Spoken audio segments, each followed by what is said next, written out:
नमस्कार दोस्तों। उत्तर प्रदेश के जनपद आगरा में आयोजित यूनिकॉर्न कंपनियों के कॉन्क्लेव में मुख्यमंत्री योगी आदित्यनाथ ने भारत की धार्मिक और सांस्कृतिक परंपरा पर प्रकाश डालते हुए महाकुंभ की ऐतिहासिकता को अद्वितीय बताया। उन्होंने कहा कि अब तक प्रयागराज महाकुंभ में 62 करोड़ श्रद्धालु आ चुके हैं, जो इसे इस सदी की सबसे दुर्लभ और महत्वपूर्ण घटनाओं में से एक बनाता है। मुख्यमंत्री ने कहा कि एक निश्चित कालखंड में इतनी बड़ी संख्या में श्रद्धालुओं का एकत्रित होना विश्व भर में भारत की आध्यात्मिक शक्ति को दर्शाता है। यही नहीं, हमारी प्राचीन परंपरा ने भारत में 4 प्रमुख स्थानों पर महाकुंभ के आयोजन की व्यवस्था की, जो आज भी वैदिक और सांस्कृतिक विरासत का प्रमाण है। आगरा में आयोजित इस यूनिकॉर्न कंपनियों के सम्मेलन में मुख्यमंत्री ने भारत की आर्थिक और आध्यात्मिक विरासत के तालमेल पर भी जोर दिया। उन्होंने कहा कि भारत न केवल आध्यात्मिक दृष्टि से बल्कि आर्थिक और औद्योगिक रूप से भी एक नई ऊंचाई छू रहा है। आज स्टार्टअप्स और यूनिकॉर्न कंपनियां देश की आर्थिक प्रगति में अहम भूमिका निभा रही हैं, जिससे भारत आत्मनिर्भरता की दिशा में और अधिक सशक्त हो रहा है। कार्यक्रम में विभिन्न औद्योगिक क्षेत्रों के निवेशकों, स्टार्टअप उद्यमियों और टेक्नोलॉजी क्षेत्र के दिग्गजों ने भाग लिया। मुख्यमंत्री ने इस अवसर पर प्रदेश में उद्योगों और निवेश को लेकर अपनी प्रतिबद्धता भी दोहराई और कहा कि उत्तर प्रदेश सरकार व्यवसायों के लिए अनुकूल माहौल बनाने के लिए लगातार कार्यरत है।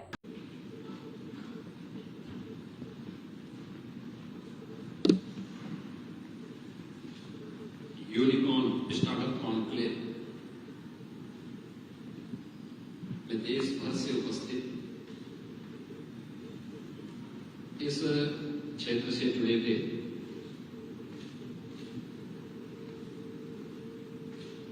जो महत्वपूर्ण हस्तियां हैं, उनके इस कॉन्क्लेव में उपस्थित श्री मोहनदास भाई जी, अमन गुप्ता जी, श्री रितेश अग्रवाल जी, आकाश चौधरी जी, श्रीमती मेघना जी, उत्तर प्रदेश शासन ने इकोनॉमिक एडवाइजर के रूप में मेरे साथ सहयोग कर रहे हैं और मेरे मुख्यमंत्री कार्यालय से जुड़े हुए सभी अधिकारीगण भी यहां मौजूद हैं। मैं आप सबका इस अपने आप में पहले यूनिकॉर्न स्टार्टअप के इस कॉन्क्लेव में आप ब्रजभूमि में उपस्थित हुए हैं, आप सबका मैं हृदय से स्वागत करता हूं, अभिनंदन करता हूं।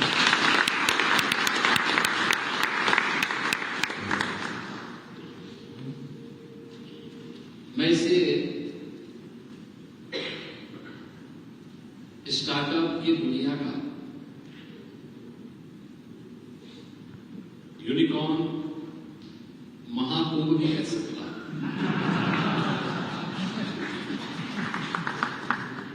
क्योंकि इस समय कुंभ सबकी निगाहों में है और महाकुंभ के प्रति जन का आकर्षण भी है। मेरे लिए महत्वपूर्ण इसलिए भी है क्योंकि आज जब मैं ब्रजभूमि में आया हूं,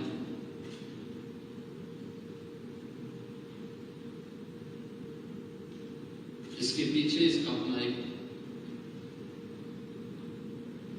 आध्यात्मिक और सांस्कृतिक समृद्ध पृष्ठभूमि रही है।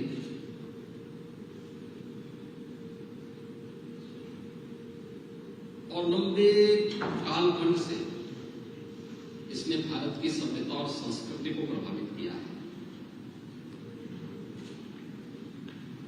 एक ओर हम आगरा में हैं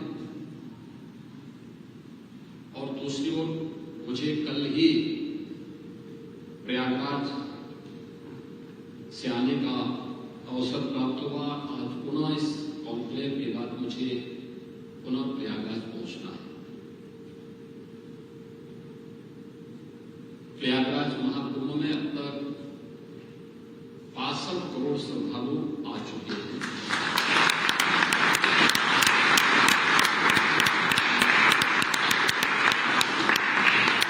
स्केल की दृष्टि आप देखें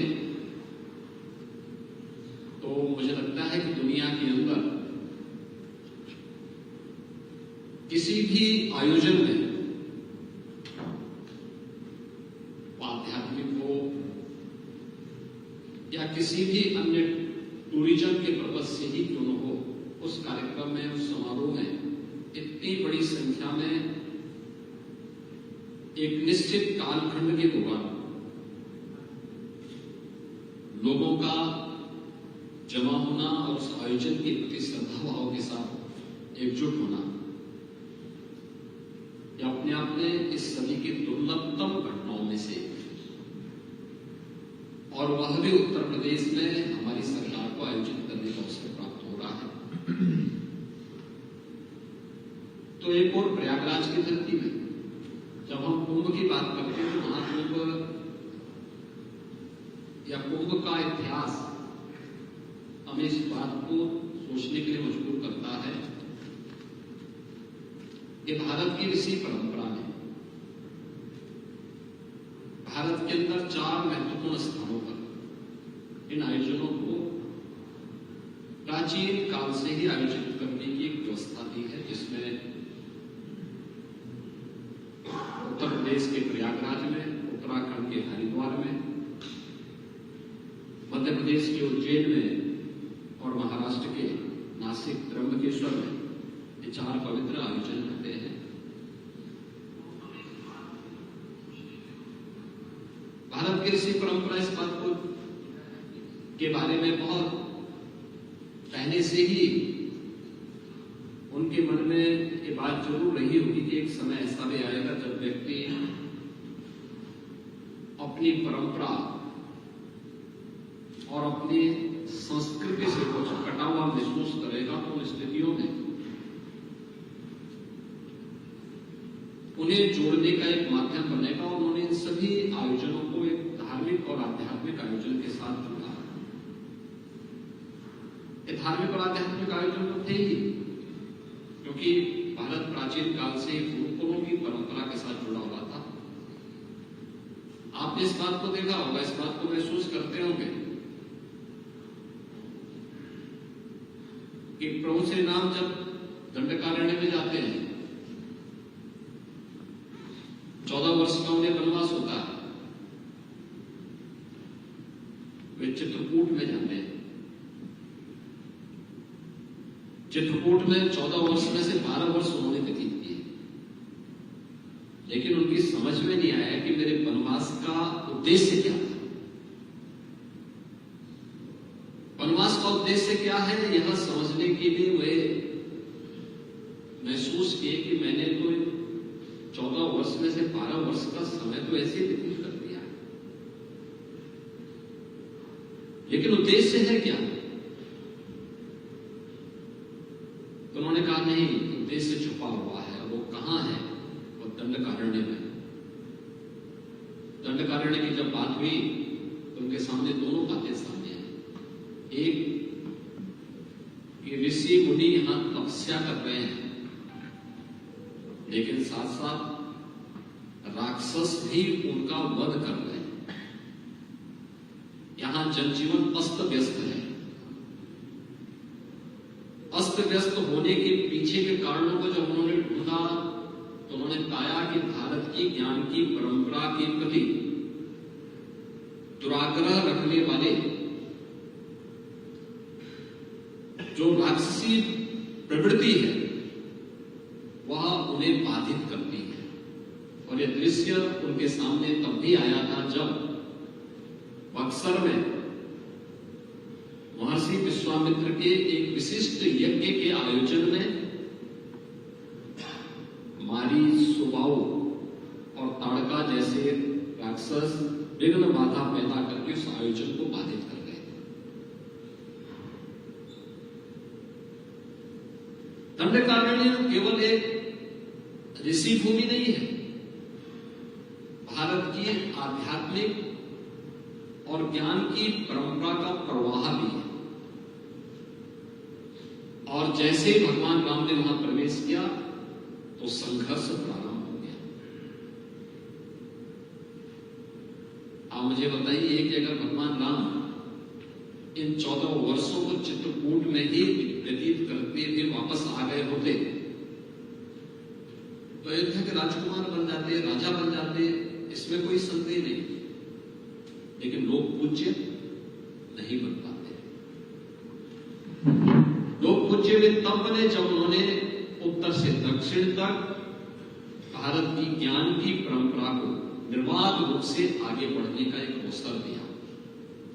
और ज्ञान की इस प्रवाह को अगर आप देखें तो चारों स्थानों पर जो 4 महाकुंभ होते हैं 12-12 वर्ष के अंतराल में, कमोबेश 3 और 4 वर्ष के अंदर एक आयोजन किसी एक स्थल पर आयोजित होता है।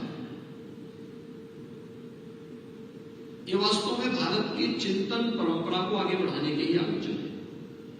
आध्यात्मिक और ज्ञान की परंपरा को चिंतन में बदलने और फिर उसको व्यवहारिक धरातल पर उतारने के लिए उत्तर, दक्षिण, पूर्व, पश्चिम से भारत की ऋषि परंपरा एकत्र होती थी, उन पर चिंतन करती थी, समाज के लिए गाइडलाइन तय करती थी, जो समय समय पर विभिन्न स्मृतियों के माध्यम से भी समाज के सामने है और फिर समाज उसका अनुसरण करता था। अब याद करिए, हर तीसरे चौथे वर्ष में एक इस प्रकार का बड़ा आयोजन होता है। भारत की ज्ञान की इस परंपरा को लिपिबद्ध किए हुए बहुत समय नहीं हुए। याद करना कि ये परंपरा पहली बार संहिताबद्ध होती है भगवान वेदव्यास के समय में, आज से 5000 वर्ष पहले। दुनिया की दृष्टि ये बहुत पुराना है, लेकिन हमारी दृष्टि बहुत अर्वाचीन है, यानी नया है। क्योंकि 5000 वर्ष पहले तो हमारा त्रेता युग, द्वापर यानी त्रेता का समापन था, द्वापर की शुरुआत थी, और द्वापर का समापन था और कली युग का प्रारंभ था। तो उससे पहले भी पूरा द्वापर चला गया, पूरा त्रेता चला गया, पूरा सतयुग चला गया। युगों की एक परंपरा, और ये 7वां मनवंतर है, यानी एक लंबी परंपरा भारत की ऋषि इसको किस रूप में मानती रही है। तो अगर भारतीय संस्कृति की दृष्टि, सनातन धर्म की संस्कृति की दृष्टि देखेंगे तो ये अर्वाचीन है, लेकिन दुनिया की दृष्टि देखेंगे तो 5000 वर्ष पुराना दुनिया के अंदर मुझे लगता है किसी का भी इतिहास आपको देखने को नहीं मिलेगा। ऐसे ही तमाम प्रकार के मंथन और इस प्रकार के चिंतन के कुछ अवसर और भी आए हैं, जिनमें नैमिषारण्य का नाम भी आता है। पहला जो पुराण भगवान वेदव्यास ने अपना रचा था वह श्रीमद् भागवत महापुराण रचा था, और 18 पुराण की न्यू उसी शैली से आगे रचे जाने हैं। यह उन्होंने जो तय किया वही आगे बढ़ा, और जो आगे चल करके नैमिषारण्य में इन सब आयोजनों का एक अवसर बनता है। इसमें आज से 3500 वर्ष पहले 88,000 ऋषियों को उसी नैमिषारण्य में एकत्र होने का एक अवसर प्राप्त हुआ था, जिसमें उन्होंने सभी पुराणों के बारे में, उपपुराणों के बारे में, भारत की वैदिक और पौराणिक ज्ञान की परंपरा को लिपिबद्ध करके वर्तमान पीढ़ी को उन्होंने फिर उसे प्रदान किया। महाकुंभ के आयोजन में हो सकता है कि इस प्रकार के किसी आयोजन को आगे बढ़ाने का अवसर न मिला हो, क्योंकि वो पूरी तरह धार्मिक और आध्यात्मिक हो गया। हमने ज्ञान की इस भौतिक परंपरा को अध्यात्म से अलग करके ये मान लिया कि इसमें अब बहुत कार्य करने का दायित्व यह सब आज की बुद्धिजीवियों में है, उन्हीं के ऊपर हमने छोड़ दिया है। हम अपनी अकादमिक संस्थाओं के ऊपर इन कार्यों को छोड़ दिए। लेकिन मैं धन्यवाद दूंगा इस बात के लिए मोहनदास जी को और अमन जी को और उनकी पूरी टीम को, कि जिन्होंने भारत की इस बौद्धिक परंपरा को इस यूनिकॉर्न कॉन्क्लेव के माध्यम से आगरा में आयोजित करने का यह एक अवसर, इस एक कार्यक्रम यहाँ पे किया है। जब मैंने इस कार्यक्रम के बारे में पूछा, मुझे अभी जब मैं जैसे एयरपोर्ट पे लैंड किया, प्रशासनिक अधिकारी वहां मुझे मिले थे, तो मैं गाड़ी में बैठने वाला था, उन्होंने कहा जनप्रतिनिधिगण एयरपोर्ट में इंतजार कर रहे हैं, आपसे मिलने के लिए आए। तो मैंने कहा जनप्रतिनिधिगण कार्यक्रम में भी तो चल सकते हैं। उन्होंने कहा नहीं, उनका कार्यक्रम बहुत गोपनीय है, किसी की भी उसमें एंट्री नहीं है। तो मैंने कहा चलिए जनप्रतिनिधि से मिल लेता हूं, और उनका जो अनुशासन होगा उसे अनुशासन का हम पालन करेंगे। जनप्रतिनिधि से मिलकर उनको यही एयरपोर्ट पे बिठाएंगे, और फिर मैं भी अकेले ही उस कार्यक्रम, उस कॉन्क्लेव का हिस्सा बनूंगा। लेकिन एक अच्छा प्रयास, और ये यूपी में तो पहली बार इस प्रकार का प्रयास हो रहा है कि जब देश भर से जुड़े हुए प्रतिष्ठित यूनिकॉर्न एक साथ एक कॉन्क्लेव के माध्यम से जुड़ करके अपने विचारों का आदान प्रदान कर रहे हैं। ये सच है कि कोई भी यूनिकॉर्न बिना इनोवेशन के आगे नहीं बढ़ सकता। इनोवेशन के लिए इनोवेटिव आइडियाज चाहिए, और ये आइडियाज आएंगे एक दूसरे के साथ अपने विचारों को शेयर करें। विचार कहीं से भी मिल सकते हैं, और ये विचार की परंपरा आज से नहीं, बहुत प्राचीन काल से। याद करिए, दुनिया के सभी प्रकार के रामायण की आधारशिला बनती है वाल्मीकि रामायण। वाल्मीकि रामायण ये कितनी लोकप्रिय क्यों हुई? वाल्मीकि रामायण के लोकप्रिय होने का कारण है कि महर्षि वाल्मीकि ने उसे व्यवहारिक संस्कृत में लिखा, बोलचाल की संस्कृत में लिखा। व्याकरण की संस्कृत नहीं है, व्यवहारिक संस्कृत है, जिसको हम सामान्य बोलचाल की भाषा में करते हैं। इसलिए कोई भी व्यक्ति भारतीय भाषा का जो जानकार हो, अगर उसे एक बार उस संस्कृत के बारे में नहीं भी जानता हो, लेकिन भारत की किसी भी भाषा को जानता होगा, अगर वह उसे एक बार ध्यान से उस वाल्मीकि रामायण को पढ़ेगा तो उसकी समझ में आ जाएगा कि वाल्मीकि जी क्या बोलना चाहते हैं, और वह आधार बना।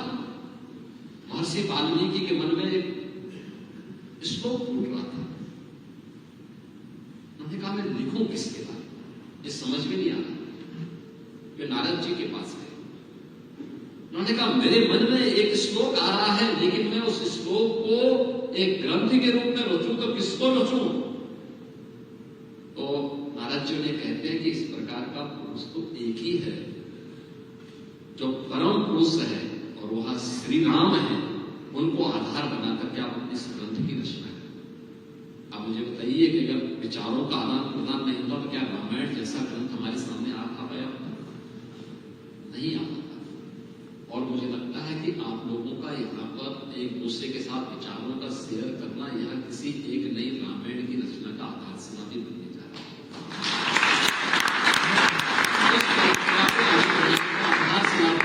यही भारत की परंपरा है। उत्तर प्रदेश जैसे राज्य की जब हम चर्चा करते हैं,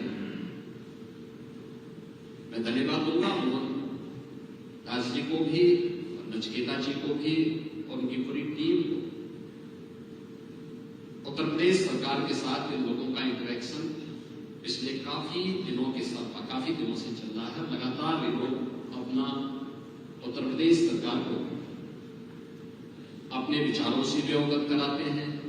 हमें पॉलिसी मेकिंग में कहां पर किस प्रकार के कदम उठाने चाहिए, तो प्रधानमंत्री मोदी जी के विजन को और उत्तर प्रदेश जैसे राज्य को $1 ट्रिलियन की इकोनॉमी बनाने के उनके विजन को हम प्रभावी ढंग से आगे बढ़ा सके। और मुझे लगा बहुत अच्छे ढंग से इन लोगों ने काफी व्यवहारिक धरातल पर कार्य किया है, और अपने अनुभव का लाभ जब लोग हमारी टीम को देते हैं, हमारी टीम प्रभावी ढंग से इसको आगे बढ़ाती है। स्टार्टअप की संस्कृति को एक नया आयाम मिला है जब प्रधानमंत्री के रूप में मोदी जी ने इस देश के अंदर कार्यभार ग्रहण किया। लोगों के मन में एक विश्वास पैदा हुआ।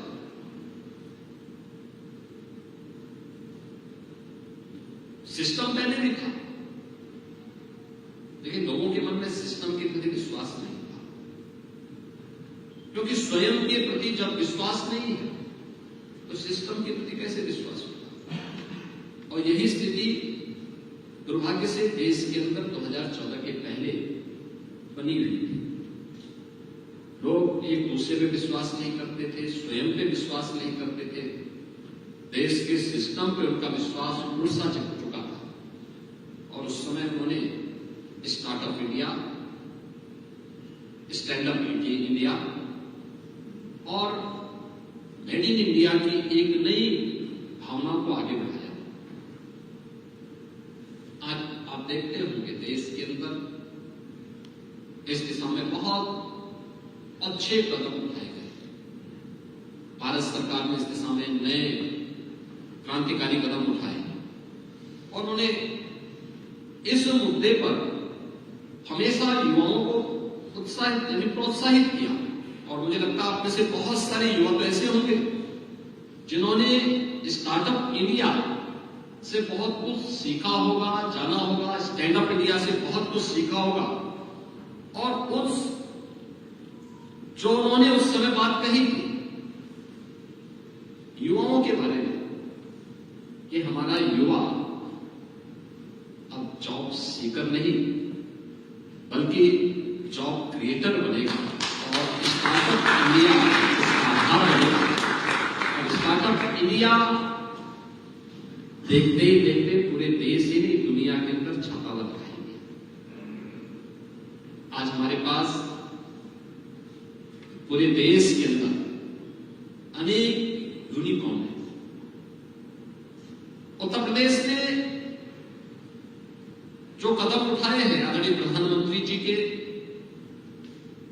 निर्देशन में 14,000 से अधिक स्टार्टअप्स अकेले यूपी में, और इनमें से लगभग 7,000 ऐसे हैं जिनको केवल महिलाएं लीड कर रही हैं अलग अलग क्षेत्रों में। और मेरा मानना है कि ये केवल फिनटेक में ही नहीं है, जीवन के अलग अलग फील्ड में इन्होंने कुछ नया करके दिखाया है। हम बहुत चाहते हैं कि यूपी जैसे राज्य में फिजिक्स वाला में भी एक यूनिकॉर्न बन गया।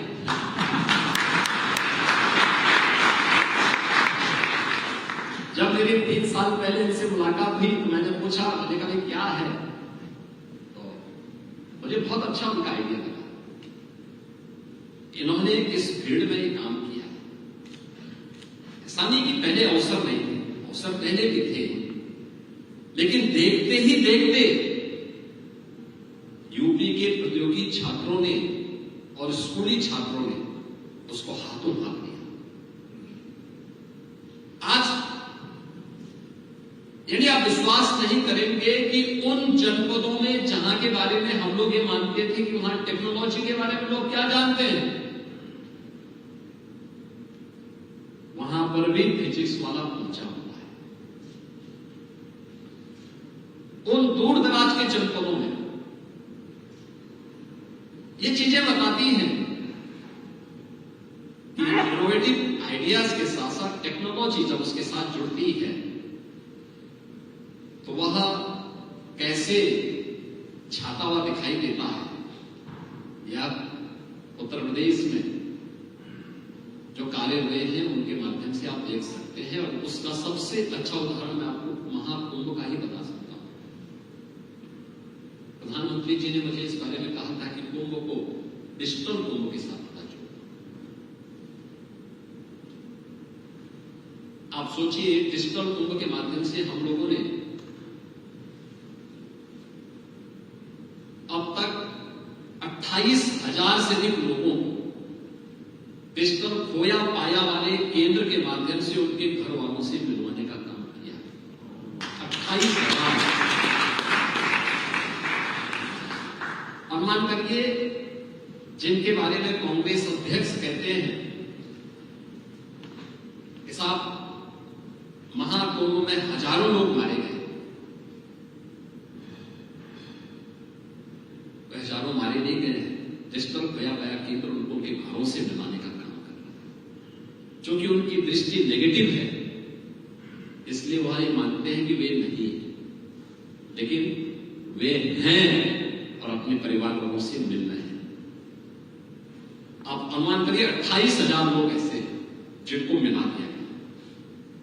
हाँ, चूंकि भीड़ थी, आप मान के चलिए प्रयागराज सिटी के अंदर कितनी की आबादी है। प्रयागराज सिटी को क्षमता उसकी 22 से 25 लाख लोगों को अपने अंदर समाहित करने की। महाकुंभ का जो क्षेत्र है, हम मान करके चलते हैं कि 25 से 30 लाख लोग वहां पे एक साथ इकट्ठे हो सकते हैं, लेकिन जिस सिटी में एक साथ 5 से लेके 10 करोड़ लोग आ जाएं एक ही दिन में, और फिर उन्हें डिस्पर्स करने के लिए हम कोई फोर्स का उपयोग तो करेंगे नहीं, क्योंकि श्रद्धा भाव से आया है, स्नान करें, लेकिन वह शांतिपूर्ण तरीके से अपने घर की ओर भी प्रस्थान कर जाए। हमने ट्रेन चलाई, बसें चलाई और उन्हें भेजने की कार्रवाई की, तो बहुत सारे लोग पिछड़े होंगे, लेकिन साथ साथ हम लोगों ने उसके लिए QR कोड भी दिए, उनको हम लोगों ने डिजिटल टूरिस्ट मैप भी उपलब्ध करवाए, उन्हें हर प्रकार की सुविधा दी और उसके उपरांत उनके साथ संवाद संपर्क भी होना प्रारंभ हुआ। वे सभी एक एक करके मिलते गए और फिर उनके परिवार के लोगों को नजदीक के पुलिस स्टेशन के माध्यम से उन लोगों तक पहुंचाने की व्यवस्था हुई और वे सभी लोग अपने अपने घरों को सुरक्षित वापस जा चुके। एक टेक्नोलॉजी का ही परिणाम है। अगर टेक्नोलॉजी नहीं होती बहुत कठिनाई होती। प्रयागराज की एक घटना तो ऐसी भी है जिसमें एक व्यक्ति अपने घर से निकल गया। वो जिद कर रहा था कि नहीं, मैं किसी भी स्थिति में मौनी अमावस्या के दिन संगम में ही मुझे स्नान करना, मुहूर्त होने पर। अचानक रात्रि में 1 और 2 बजे के बीच में एक स्टैम्पेड की घटना घटित होती है, कुछ लोगों की दुर्भाग्यपूर्ण मौत होती है। तो घर वालों ने और मोहल्ले वालों ने समझ लिया कि वह व्यक्ति भी मर गया होगा, लेकिन वो मरा नहीं था। वो तो घर से जिद करके गया था और भंडारे जगह जगह लगे थे, तो भंडारे खाने में मस्त था। 13वें दिन घर के लोगों ने, मोहल्ले के लोगों ने उसकी 13वीं की तैयारी कर दी और तब तक वो सांझ से ई-रिक्शा में बैठकर अपने घर पहुंच गया। और अपने घर पहुंचता है, लोग देखे पहुंचते थे कि क्या ये वही है। कहा कि वे कहां थे अब 12 दिन। उसने कहा कि तुम बता, इतना अच्छा खाना पीने की व्यवस्था थी, खा पी करके वापस आ रहा हूं। तो उससे पूछा ये सब क्या है। कहा कि ये सब तुम्हारे लिए आयोजन किया जा रहा था। तो उसने कहा मैं तो जीवित। आप आश्चर्य करके इस प्रकार के दृश्य थे, लेकिन महाकुंभ के स्केल को महाकुंभ में जाकर के ही अनुमान लगाया जा सकता है। ऐसे ही स्टार्टअप की दुनिया है।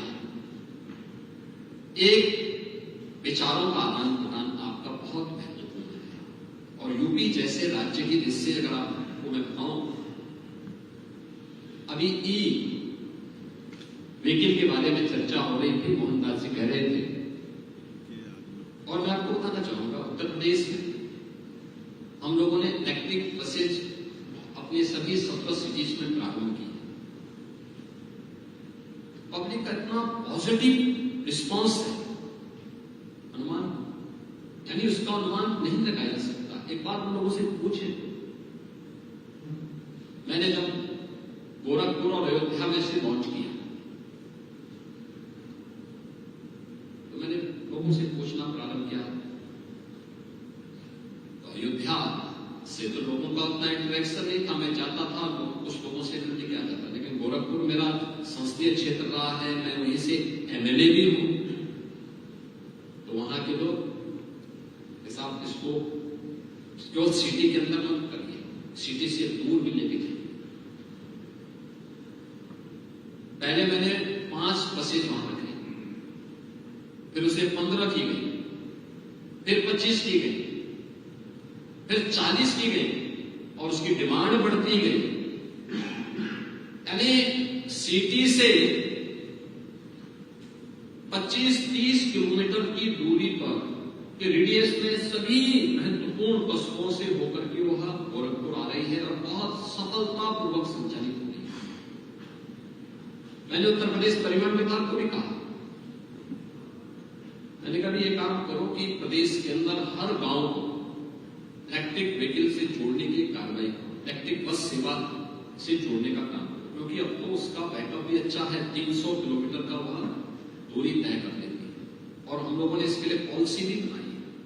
अगर उत्तर प्रदेश के अंदर कोई इलेक्ट्रिक व्हीकल की मैन्युफैक्चरिंग करता है, इसका प्रोडक्शन करता है, तो हम पर बस 20 लाख रुपए स्टेट गवर्नमेंट की तरफ से उसको देंगे और अन्य प्रकार की सुविधाएं देंगे। कोई टैक्स नहीं लिया जा रहा है उसमें, वह इलेक्ट्रिक बस सेवा दे यहाँ पर यूपी के अंदर। और बहुत अच्छी पॉलिसी हमने यहाँ पर की है। इसमें हमारे पास कुछ प्रस्ताव आए हैं। मेरा मानना है कि अगले 3-4 महीने में हम लोग उत्तर प्रदेश के अंदर इलेक्ट्रिक व्हीकल की जो पॉलिसी है उसके अंतर्गत इलेक्ट्रिक व्हीकल के प्रोडक्शन के कार्यक्रम को भी आगे बढ़ा चुके हैं। एक बड़ा निवेश एफडीआई का है, वह यूपी के अंदर हिंदुजा ग्रुप ने लखनऊ में प्रारंभ कर दिया। मेरा यह मानना है कि अकेले यूपी को 1.5 लाख बसें चाहिए,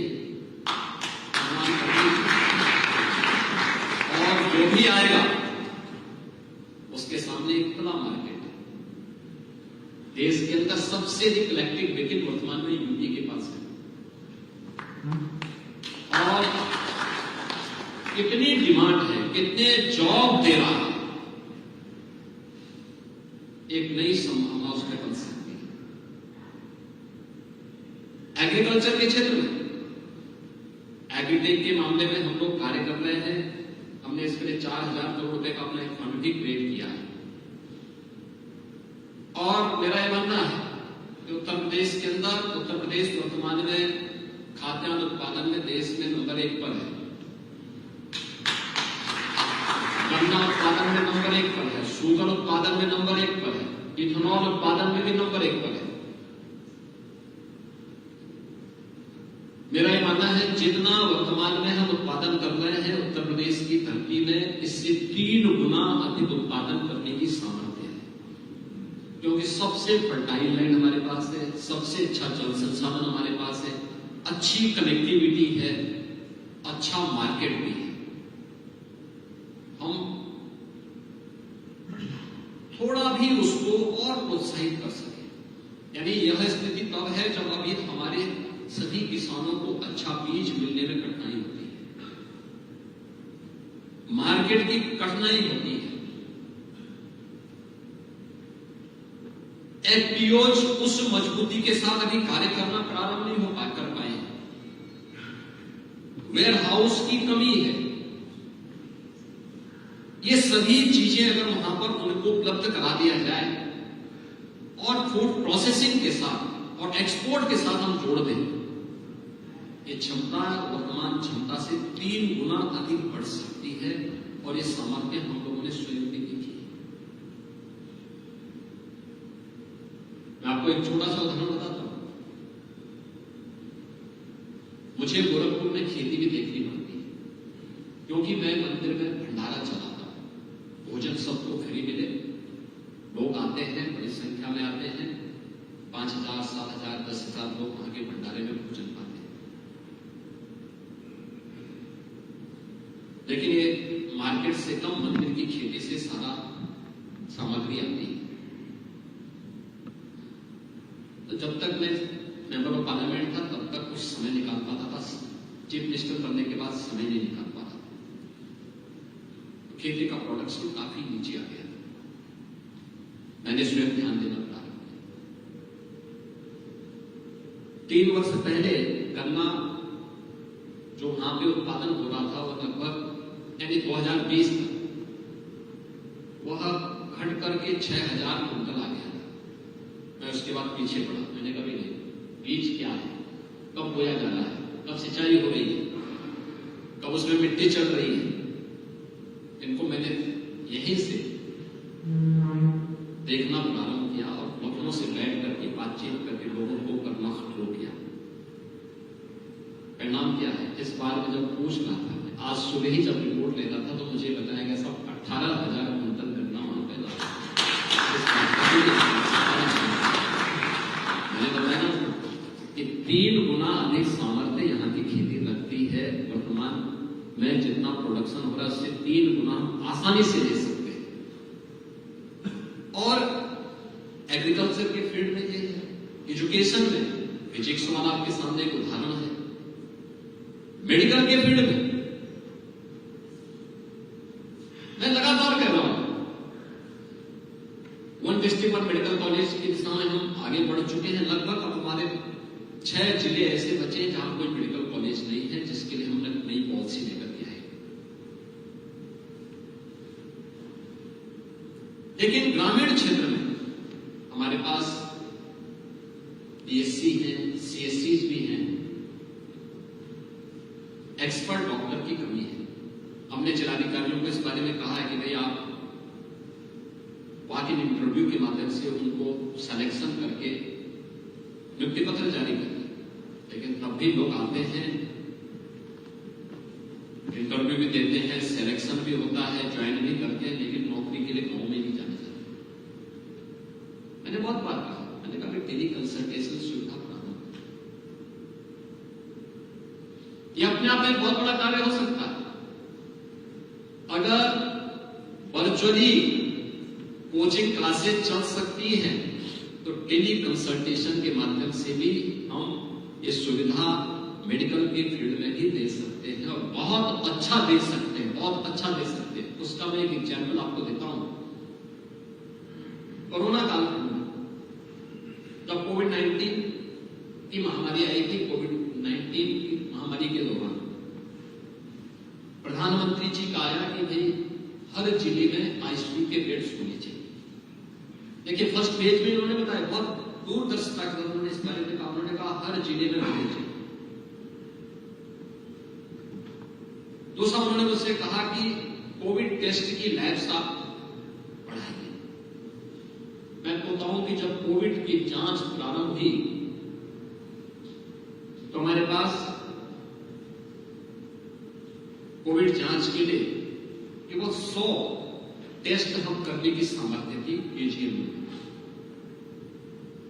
मैंने जब अपने अपर मुख्य सचिव से कहा तो प्रिंसिपल सेक्रेटरी से कहा, उस समय हम लगे थे, मैंने कहा 100 बहुत कम है, इसको बढ़ा करके 1000 कर दिया। उन्होंने कहा कोई आवश्यकता नहीं है। हमने कहा इसका संक्रमण जिस तेजी के साथ हो रहा है, कैसी बात कर रहे हैं, आप कर दीजिए। पैसा आपको अपने पास से नहीं देना, पैसा हम दे रहे हैं, सरकार पैसा दे रही है, आप इसको 1000 करिए। खैर उनके मना कर, उन्होंने पहले ना में जवाब दिया, लेकिन बाद में उन्होंने तैयारी की और 1000 टेस्ट की क्षमता उन्होंने विकसित की। जैसे उन्होंने मुझे रिपोर्ट किया कि 1000 की हमारी लैब्स तैयार हो गई हैं, मैंने कहा इसको 10,000 कर दीजिए। उन्होंने सब कोई आवश्यकता नहीं, मैंने कहा करिए ना, मैं बोलूंगा। उन्होंने 10,000 की थी, तो मैंने उसी दिन कहा, मैंने उसको 1 लाख तक पूछा दिया। अरे आप क्या बोल, मैंने कहा मैंने आपसे कहा आप 100 पे आप संतुष्ट थे, मैंने कहा था 1000 करिए, मैंने कहा 1000 की आवश्यकता है। मैंने 10,000 का 10,000 टेस्ट हो रहे और सब जगह जा रहे टेस्ट। मैंने कहा 1 लाख करिए, ये समय आने वाला है। और आप आश्चर्य करेंगे कि मैंने उसको बढ़ा करके 5 लाख टेस्ट प्रतिदिन करने की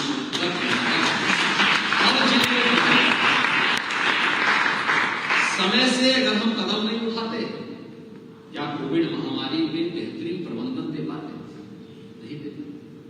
तो प्रधानमंत्री मोदी जी ने पहले चरण में कहा था कि हर जिले में आईसीयू के 10-10 बेड बनाए जाए। मैंने जांच की तो 36 जनपद हमारे ऐसे थे जिनमें एक भी बेड नहीं था, एक भी बेड नहीं था। तो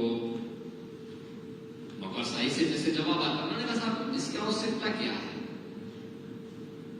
हमने कहा भी देखो, तो सोच समझ करके प्रधानमंत्री जी ने कहा होगा आप इसकी तैयारी करिए। उन्होंने कहा इतना मैन पावर कहां से लाएंगे?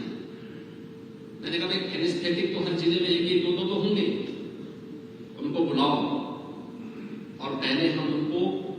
SCPGI उत्तर प्रदेश का सबसे अच्छा चिकित्सा संस्थान है। मैंने कहा SCPGI में हम लोग को एक मास्टर ट्रेनर बनाएंगे। मैंने 10 दिन की ट्रेनिंग उनकी रखवा दी, हर जिले से बुलवा देंगे। और फिर SCPGI, KGMU और RML, इन 3 संस्थान जो लखनऊ में है, इन तीनों संस्थानों से मैंने कहा कि काम करो, शाम को 5 बजे से 6 बजे के बीच प्रतिदिन अलग अलग जनपद मैंने उनको आवंटित किए और उनको कहा कि भाई आपको वर्चुअल ICU के रूप में इनको गाइड करना है। और उन जनपदों में अगर कोई समस्या होगी तो आपको फिजिकली वहां पहुंचना है।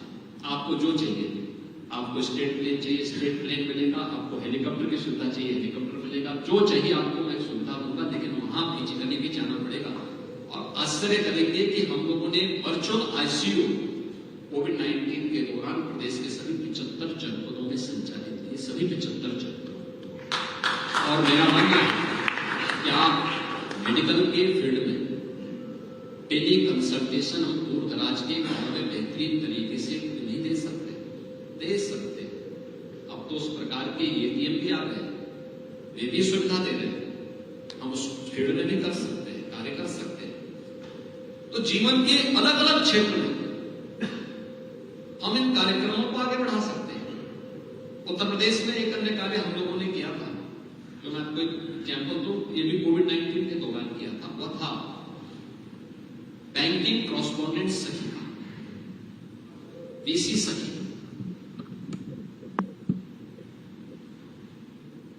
ये कहां से कार्य प्रारंभ होता है?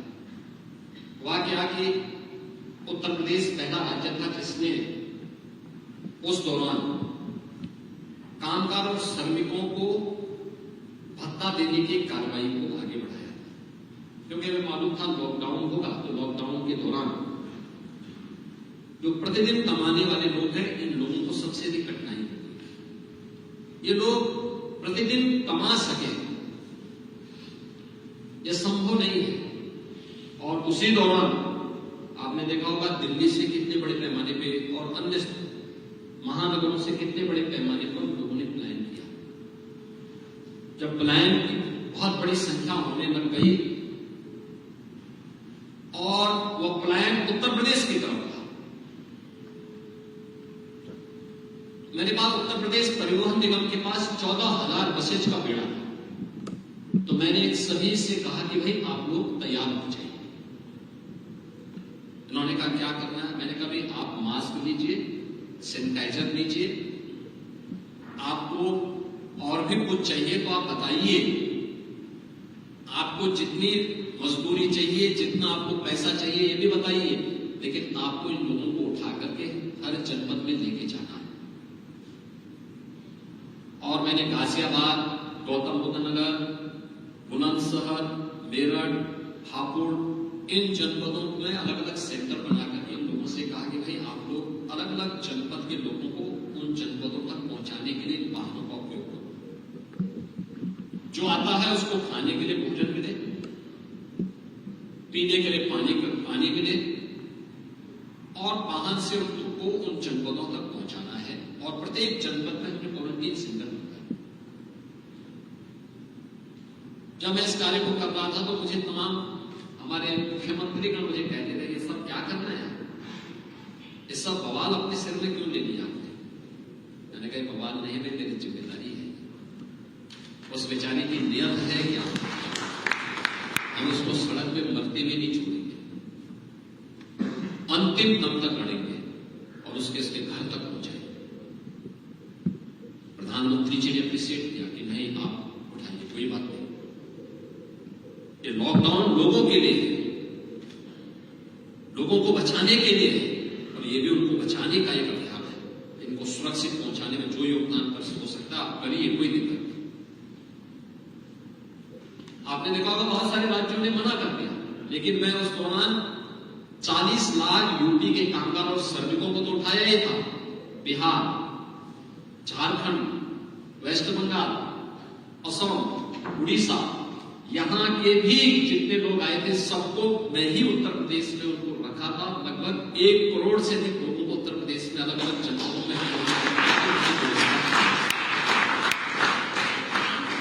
और लोग कैसे याद करते, जब वो लॉकडाउन के बाद मैंने हर जिला प्रशासन से कहा था कि जब उत्तर प्रदेश का जो व्यक्ति होगा वह अपने घर को जाएगा, क्योंकि हम उस समय एक महीने का क्वारंटीन था, तो मैंने कहा क्वारंटीन पीरियड के बाद जब ये अपने घर को जाएगा तो उसको 15 दिन का राशन, केरोसिन और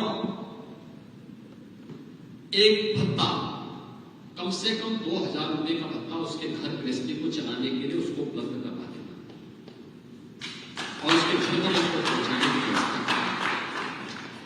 लेकिन जो यूपी के बाहर के हैं वे राशन लेके नहीं जा पाएंगे, क्योंकि बोझा उनके पास ज्यादा होगा, सामान उनके पास अपना भी है, लेकिन कम से कम भोजन करवा करके वे एक पैकेट भोजन उनको नाश्ते के लिए भी दे देना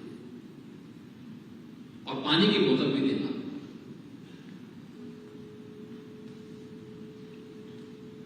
कोविड-19 के तत्काल बाद आपने देखा होगा जब 2020 में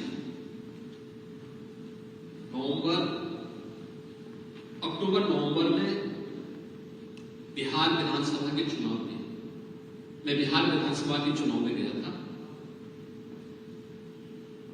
तो एक सभा को संबोधित करने के लिए मैं गया था।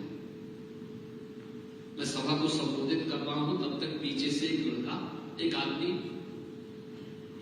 डिब्बे को लेकर के तहवार करके मुझे कह रहा, योगी जी, तो सुरक्षा वाले उसको रोक रहे थे।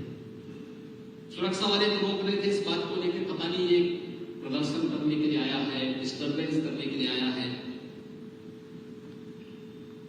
या हो सकता है कि सुरक्षा में सेल लगाने के लिए आया है।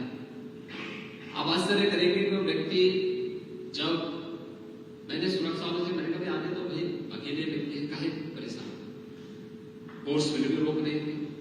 मैंने कहा नहीं, उसको नजदीक आने दो, बॉम्बे होगा तो इतना लंबा थोड़ा फेंक देगा उनकी जो है। मैंने कहा मैं तो मंच पे हूं, लेकिन जितने नजदीक आ सकता है आया। उसने कहा योगी जी डिब्बा आपने मुझे दिया। मैंने कहा साहब फलाने जिले में मैं था, और जब गए वहां से तो वहां के प्रशासन ने हमें भोजन का पैकेट दिया था चाहते हुए, और इसी को हमने अपनी सरकार को दिखाया था, देखो योगी जी ने हमें आधे समय में भोजन दिया। लेकिन जब मैं वहां से प्रस्थान किया तब भी मंच में जो लोग थे मुझे देखने लगे, कहा ये क्या है। मैंने कहा कोरोना के दौरान जब लोग भगाए जा रहे थे तो यूपी उनको भोजन खिला रहा था। उन्होंने कहा कि आपने सब बिहार के लोगों को खिलाया। मैंने कहा बिहार के लोगों को तो खिलाना हमारा दायित्व है, क्योंकि हमारी माता सीता तो उसी बिहार की रहती है, उनको तो हम लोग खिलाएंगे। देखिए गरीब या किसी व्यक्ति के लिए कुछ करेंगे तो भारत की परंपरा है, वह उसके प्रति कृतज्ञता ज्ञापित करता है। और मैं उस युवा को इस बारे में कहूंगा कि वह व्यक्ति, उसके पास शब्द थे जो उस डिब्बे को संभाल कर गया था। अक्सर होता है खा करके लोग फेंक देते, फेंका नहीं था, उस खाली डिब्बे को संभाल के रखा। उसने कहा था कि आपने आपके यहां से मुझे मिला था, मैंने इसी में भोजन किया था। आप देखिए 6 महीने के बाद उस व्यक्ति ने संभाल के रखा हुआ था। और इसलिए मैं कह रहा हूं कि यह कार्य आज के दिन पर हम लोगों को करने की आवश्यकता है। आप जॉब क्रिएटर तो हैं, जो रिपोर्ट यहां पे अभी प्रस्तुत की, जो प्रेजेंटेशन मोहनदास जी ने अपने प्रस्तावना में यहां पर हम सबके सामने प्रस्तुत की है, जो संभावनाएं हैं उन संभावनाओं को आगे बढ़ाने के लिए उत्तर प्रदेश ने पिछले 7-8 वर्षों में प्रधानमंत्री मोदी जी के मार्गदर्शन और नेतृत्व में जो कदम उठाए हैं और जिस दिशा में तेजी के साथ आगे बढ़ा है, मेरा यह मानना है कि $1 ट्रिलियन की इकोनॉमी बनने की दिशा में हम लोगों के जो कदम हैं वह मजबूती के साथ आगे बढ़ रहे हैं।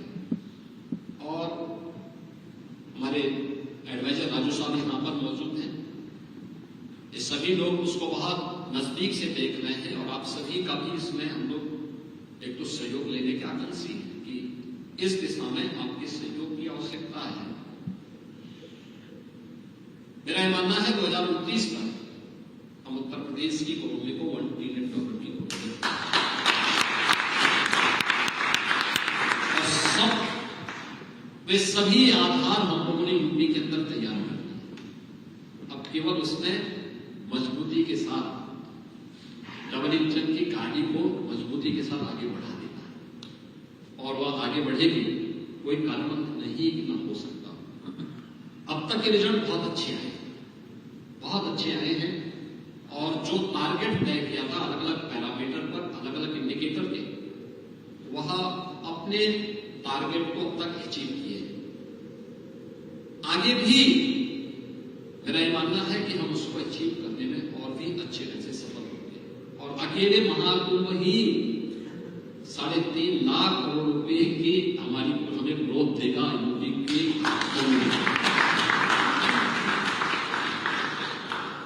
आपको विश्वास कर रहे होंगे कि नहीं कर रहे होंगे? अयोध्या में 20 दिन में 700 करोड़ रुपए चढ़े श्री रामचंद्र, कोई कल्पना कर सकता है?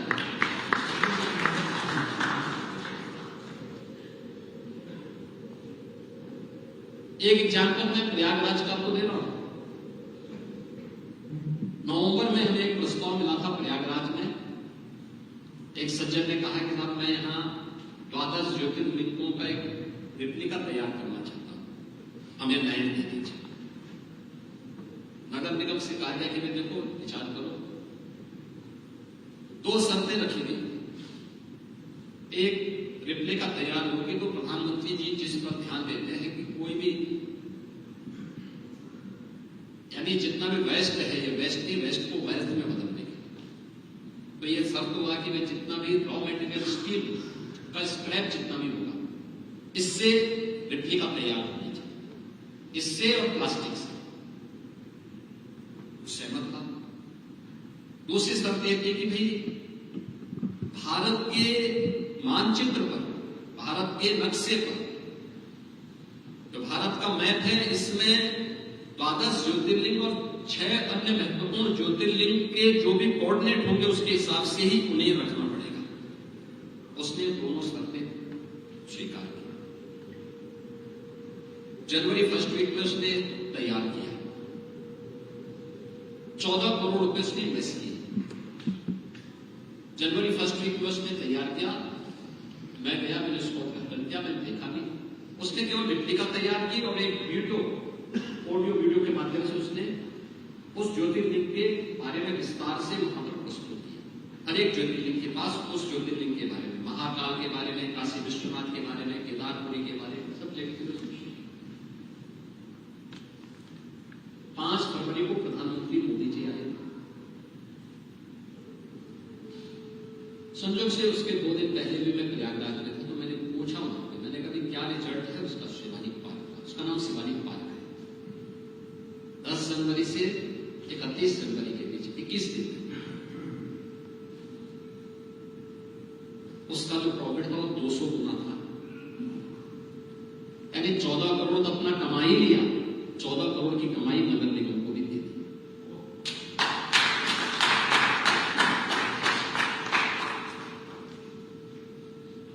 ये यूपी की पोटेंशियल है और इसी सामर्थ्य के लिए आपको आमंत्रित करता हूं। इस सामर्थ्य में आपका अनुभव,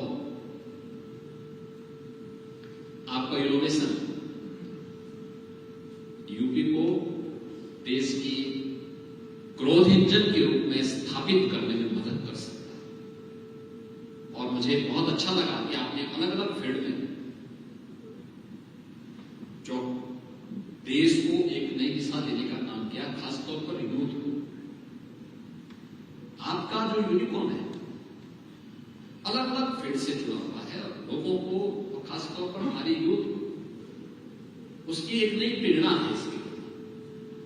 वह